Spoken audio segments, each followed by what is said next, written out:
Бавгаатай өнгөрөөсөн 9 жил 2 дугаар хэсэг.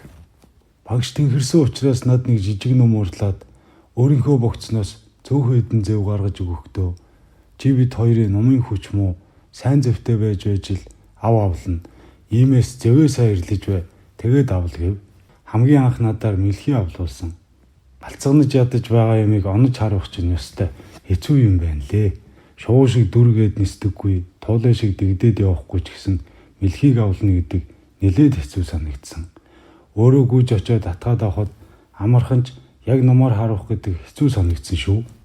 7 гариг наацсны эцэст мэлхийгээ бол сайтар авлаж сурав. Тэндээс мэлхийг идэж болдгийг бас тэр уулын ам тоссон жижиг болгохтаас ойрхон мэлхий могоо ихтэйг мэдсэн. Багшийн эндээс хол бодлыг гэсэн ийм учиртай байж. Намайг газар унтаад хэрэггүйгээд багш маань илгэвч төмрөө авч модонд зүүж өгсөн учраас тэнд нь унтна. Газраар унтвал манийг нуруунд татаж өвдөнө гэд их хайрладаг байсансан. Харин өөрөө суугаараа чулуул ирлээд унтчихна. Иймэрхүү байдлаар нэлээдээ тоноход багш явахтайгаа болсон ч өвдөгний үеэрээ мухар болсон тул таяг түшиж алхаж байв. Тэгэд л бид хоёр энэ нутагтаас холдох чадваргүй болсон юм да. Багш, бид хоёр ойрмогтой хөдөлж явж чадахгүй, дээрэс нь морио алдчихсан болохоор авчлыг ашиглаж байгаад жижиг оромж хий. Тэр нь бороо шороонд энэ муу асраас дээр бас асраа ашиглаж жимс авч хатай. Хүүтрүүл идэнэ. Бороо шороонд дарагдвал би бас тамираа сэргээж болно гэлээ. Ингээд өндөр авцгаан бэл рүү утаа тавьж могойг нь хөөж байгаад тэгээд ойгоо шатаачихгүйхэн шиг өвс намхайлж байгаад оромжоо хийсэндээ багшийн хэлснээр нэг талаа уул бараадуулж хийсэн юм. Багш минь нэг талдаа бүдүүхэн шиг мод бариад явна. Ихэнх бүдүү модыг багш биеэр дарж унаж өгнө. Чирхийг нь би чирнэ. Ингэсээр хоёр хүн тогтоо унтчмаар оромж босгов. Унсан мөчрийг түүсээр байгаад нэг хэлбэршүүлв. Дээд хойморт нь газраар нүх ухаж 100 хийгээд цааш нь ухсаар байгаад нөгөө тал руугаа утаан гардаг. Шалнаасаа хөрдөггүй зуухтай. Авын өвсөн хуцлагтай урцтай болов. Унсан мод гişүү навч гээд очиж болох бүхий л ургамлаар утсан да. Гэсэн ч намрын хүүтэн бороо татгшоо нэвтэрч тусаал гойдсон газартаа маргааш нь дахиад л аваалга нэмдэг байв. Энэ зураа дахиад нэг ганц хоёр болжмор шуу хэр магнана. Тэгсэн багш хөвхөөтэй газар шороо малтаадах гэв. Би тэр хөвхөө гэдгийг нь мэддэггүй. Ямар юм бол багшаа гэхэд ойн захад гараад хөвхөө гэж энэ хөвсгөр шороо шүү дээ. Энийг ингээд толдуулна. Доошоо ухахаар улаан шороо, хар шороо, дараа нь улаан шороо гарч ирнэ. Энэ улаан шороог нь хоёулаа авна шүү. Одоо хоёулаа энийг дөрвөлжин хэлбэртэй болгож байгаад шатаана гин. За одоо наадах энэ оромжийнхоо дээр тавь. Татгшоо бороо ордохгүй юм гээд нөгөө шатааснаа тавив. Шатаас нь дөрвөлжингөө дэрлэж тавиад түүнийгээ барьцалдуулах гэж нойтонгон зунгаглаж тавиад хан дээвэргөө улаан шороогоор бигнэхэд зөндөө хугацаа орсон. Багш минь надад одоо дайн дүүрсэн байлгүй дээ. Хоёулаа явъя гэд явах гэсэн чинь дахин төрж өглөө. Бүр хаана хүмүүн амтан амьдрдаг нь олддоггүй.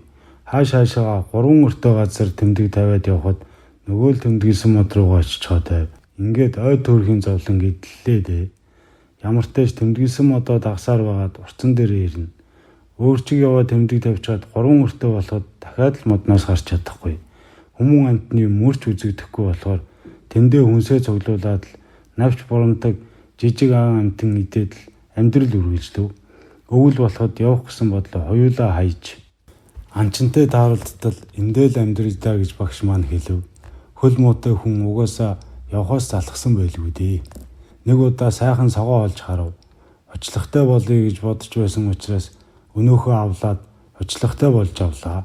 Муу өнхөр дээл минь илчээ алдчихсан болохоор түүгээрээ бамбар хийж хаяа нэг шөнийн амтанд цочоож сэрэхүйж болгоод ерөнхийдөө бүрэн ангийн ирсэн хуцтай болсон доо. Ийн ангийнхаа ирсээр түүхийн элдмэр хийж хочиж нөмөр хувц өмсөөр зэрлэгшиж эхэллээ. Тэнд байхад эрдэм их сайжирсан. Модыг чагталж сурлаа. Янз бүрийн дүүжин, өлгүүр, харуулын сацархуу, авирдаг юмнууд хийн. Тэгээд тоглоод л багшаараа үлгэрээ яриулаад л өлөө дарах гэж ан хөөгөөд л жаахан шонол хөдөлж 4 баг өртөө явж байгаад бугуйн жим согоон явдал тосоод л амьдрал үргэлжлэв. Нэгэн өдөр 5 өртөө хэртэ хойд чигт явтал идүүлсэн модны үндэс харагдлаа. Гахай байна да гэж бодонгууд л гахайны мах идмээр санагдав. Дандаа жижигхэн амтан хаяа нэг согоо идсээр байгаад гахай гэж бодмогцол идмээр санагдаж мөрийг нь хайлаа. Хайгаад л байв. Яалтчгүй хоншорын мөр, турууных нь мөр байгаад байдаг. Хайсаар байгаа долтол мөргүүлж өгөх шахав. Юун авлах сацуулаад л ухаан алдсан. Аймар мөрөгдөг юм билээ. Үхрээс ч аймар. Тэгээд яах вэ? Босож ирсэн чинь жаахан ударч өхөрснөөс биш аятайхан унчихсан байна. За, гахай бол одоо миний авлах зүйл биш юм байна гэд багштай ирлээ. Багш 4 хоног чи хаашаа алга болчихов? Өгчглээ гэж айлаагээ загнав. Гахайд мөргүүлээд тэгээд цацраад тэрнээсээ цаашаага байхгүй байж байгаад ирлээ гэсэн чинь гахай чиний авлах зүйл биш байна хүмүүн гэн. Бид хоёр төөгөөр урагшилж төмсөндөө явна. Төөгөөр явж жимсээ түн. Төөгөөр урагшилж онсоо шалгана гэдэг л албыг хийлээ. Тэгтэл багшийн сургалаа цэцэг 14 гарагт, жимс 14 гарагт, ой мөг 14 гараг тутам солигддог юм. Тиймээс чи нэгэн ашигтанг олох юм бол 14 гарагтаа хатааж засаж идэж хэрэглэж сур гэв. Ингээд бид хоёр нөгөө асартаа давуунууд зулж сүүдэр газар дэлгэж байгаад багшийн идэж болно гэсэн ургамлуудыг эмэнд хэрэгтэй гэдэг ургамлуудыг тус нь хатааж авлаа. Тэрүүхэндээ л хөөрхөн оромжтой байртай болсон доо. Багш маань өнөө улаан шавраар хад төшүүлж байгаад нэг 100 маягтай юм дахин хийв. За тэгээд туулаа агних юм бол тэндээ жигнэж идэнэ. Амттай хэлэх үү. Багш надад өвөл ойртоод болохоо байлаа. Одоо хоёулаа эзснээсээ багыг борцож тавихгүй бол болохоо байна. Одоо үдэштэй хүйт орж хяруу цогж ийлэх учраас удахгүй анс алга болно. Өвөл ойд идэх юм тун ховор. Тиймээс өдийд бэлдснээр аж төрөн шүү. Холтоос идэж сурнаа хоёлаа. Үндэс малтаж таньнаа. Өөрөөр амь зоох арга үлдэхгүй байх шүү балчир минь. Өндөл шимтээгээ хатааж нөөсөлж авангүй бол үл дарах нь улмал бэрх болно гэв. Төөрийн ажил өдрөөс өдөр цөөрөх тул багш минь шороо малтах нь улам аривжв. Энэ нутагт хоёунд мөнгөний тундаал харагдаад байх юм. Чи холгоны нүхийг сайтар ухаж зэгэл саарал шороог надад нэг хормог чулдуулаад өгвөл би чамд мөнгөн зөв яаж хийхийг зааж өг юу гэв. Тэр зэгэл саарал шороод хоёуг багш зааж өгсөн тул хичээнгүйлэн ухаж хормоо өртөө саарал шороотой боллоо. Энийгээ багшид өгтөл модыг хагас шатааж нүүрсжүүлээд шилмүстэй хольж барьцалдуулан бондгор хийж түүгээрээ дахин гал өрдөж яваандуулт галыг бүтээв. Тэндээ дээвэр хийсэн шар шавраар жижигвэртэр тогоо хийгээд өнөө саарал шороог тавихад мөнгө гэж нь ялгаран гарч ирэв. Түүнийгээ хэлбэршүүлээд зэв хийв. Нэг өдөр морныхоо сэг зэмийг олж ир ясаар нь хоёулаа хотго хий гэж багш минь хэлв. Морь үгүйдсэн газраа очиж томоохон ясыг нь цуглуулж байтал нэг их хөөрхөн томоо биетэй хэрнээ сонин дуутай банхар олсон юм. Тэр хөөрхөн банхар гөлөг өргөст ботонд орооцолдоод хөдөлж чаддаггүй. Тэгээд гав гэдэл дуурайд байв. Тэгэхээр нь ботноос гаргаж байгаад бүсээрээ хүзүүгээр нь ороод чирээд л багштай нохоо оллоо. Ойр амтэн хүмүүн байна гэхэд багш сүйд хийтэл айж үлээ. Чи золиг ханаас наатаа олоод ирв. Ихэн ойрхон байж таараа алуулах нь уу? Баавгай байна. Би тийм тамир муутай баавгаа авлаж чадахгүй. Чи баг намтай туулай шуухан л авлах чадамжтай. Хуйланд нь баавгаа авлая гэхэд амны утганаас өөр юм байхгүй хэцүү гэв. Би багшаасаа зөрж олсон нохоогоо баавгай биш гэж гүжөөд нөгөөхөө гэрээ инхэд иргэд уйчихсан. Нөгөөх нь их дуугаараа л гаваа орлон шүү дээ. Тэгсэн багш ёстой ядар юм. Наадахын чинь их нь олоод бит хоёрыг идэж бай санаа намарна. Одоо тавьсан ч нэмэргүй. Бамбруу шихэд дуудаж өчнөөн ихээр ой таагаар хашгичлаа. Ихэн заавал ирж бит хоёрыг сүйд хийн гээд түшээд байсан бүдүүн мөчр лугаа адил нэгэн мөчр дээр амны утгаа жад мэт боогоод одоо чиний амийг ингэж л аврахаас гэсэн юм. Бамбрууш гав дуурайд байсан чинь үжийн алдад мод тажигнаад л ямар нэг нүсэр амтэн ирж байна. Багш эмэт хийн. Тэгээд за чи эндээ байж бай. Наад галаа сайн түлээд илчээ сайн байлгаад байж бай. Би баавган бамбруушийг суллана. Тэгээд ихэн явахгүй бол хөнөөндөө гэд багш маань гарлаа. Гадаа нүргэлсэн чимээ гараад л багш хашгичаад л мод хугараад л би асар их айсан. Тэр үед л гэмээ ухаарч ингээд багшаа алдахна гэж уйлсан ч гарч зүрхлэхгүй тэндээ бөмбөгнөв. Ингэсээр дуу чимээ номсож багшийн ойлгох чимээ дуурахад гараад ажсан чинь багш газар суучихсан баавга тэрийгээ твтчихсэн байсан юм да. Баавган саварт өртөж хацар шанаа нь хугарав. Ямартай ч эсэн мэнд үлдсэн учраас нэг гаригийн дараа манараа нарилж хүүрмэн чи хүний амьд хүрэх нөө хээрийн амтан зүгээр байлгахгүй нохоо баавга хоёроо ялгаач гэж загнана. Жингээд багш тэр баавгыг өвчөж намайг махыг нь зүүж өлгөдөх өвөл хэрэг болно, тэжээл болно, элгийг нь бити идэрэ гэхээр нь элгийг нь байгаа газараас хол аваач хаяв. Гэц дотрыг нь ерөнхийдөө хайдаг юм байна лээ. Хортой гээд. Улаан махыг нь сайхан борч уулгаад доороо баавган арсан сайхан зузаан дэвсгэртэй болсон доо. Тэгээд ээжийг нь алчихсан юм чинь нөгөө зулцгаа тэжээж эхлэв. Анхнаасаа л банхар гэж бодсон юм болохоор надад ч юусоо өөр юм бодогдгүй байлаа. Гэвч муунд баавгатай тулцснаасаа хойш багшийн толгой ихээ өвддөг болсон. Баавган зулцог овоо надтай дотно болоод байсан ч багш маань толгой өвдөд манараад байна гэд үе хамраас нэг цус гардаг болов. Тэгээд надаас наадах чинь бяцарчхаж уу гэж толгоогоо тэмтрүүлв.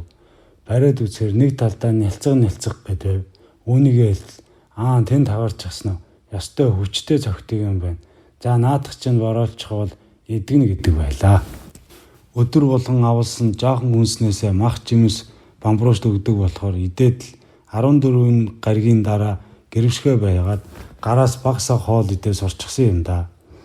Багш бид хоёр тэр өвлийн хүнсээ ямартайч бавгаа махаар зэгчлээ. Доороо дэвсэх томоо арьстай болсноор дороос жинтэх асуудал шийдэгдэв.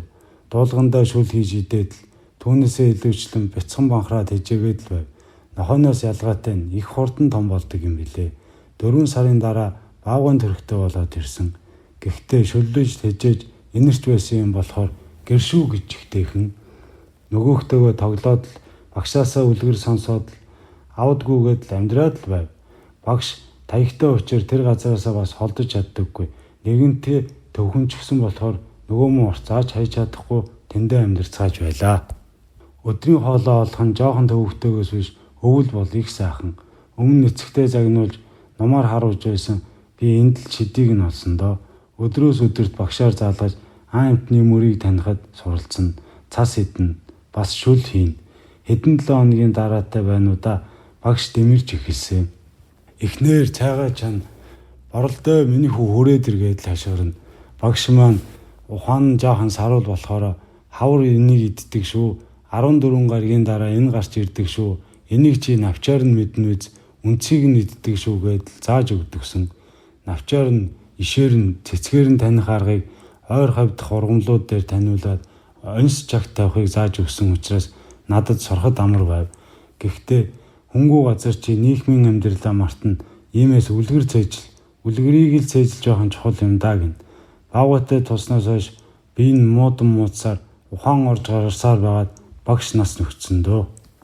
Багшийн амьдралын сүүлийн хугацаа хэтэрхий хэцүү.